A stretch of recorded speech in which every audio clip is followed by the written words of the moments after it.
You did it. You made it to the last week of this course, and I am so proud of you. Well, last week we looked at HIPAA compliance and regulations and examined Patients' Bill of Rights. This week, you will compare and contrast the pros and the cons of each of the legal and or ethical issues, provide supporting case studies and make suggestions of how the issues can be improved, and discuss how a legal and or ethical issue would affect the healthcare professionals, patients, public health, community health, economics, or quality of life.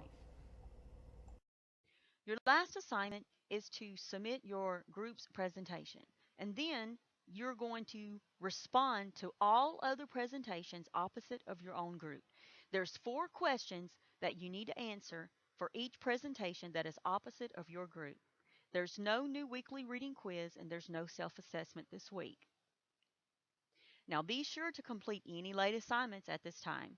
And then finally, please consider completing the end of course survey. I have really enjoyed teaching this class and sharing with you, and I pray that you are successful in completing all your courses and getting the degree that you have worked so hard to achieve. Blessings, Dr. Curtis. Since this is your last week, it seemed appropriate for this week's devotion to come from 2 Timothy chapter 4, verses 5 through 8, finishing your race well. But watch thou in all things, endure afflictions, do the work of an evangelist, make full proof of thy ministry. For I am now ready to be offered, and the time of my departure is at hand. I have fought a good fight, I have finished my course, I have kept the faith.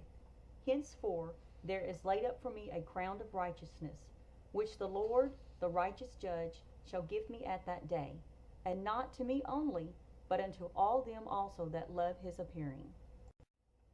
Paul uses 3 phrases that sum up his life's accomplishments. What would you say about your life? If you were looking back and summing it all up in a few words, what have you accomplished for God's kingdom? The race, of course, is the Christian life itself, which is lived moment by moment, just as a race is run step by step. The question is whether you live each step in the flesh or in the spirit, whether you are walking in the power of the new life you have from Christ. Every moment is either contributing to reaching the goal for the price or delaying it. Christians are called to run that race, and living with Jesus throughout all eternity is the prize. Take one day at a time, pray, seek God, and be led by the Holy Spirit.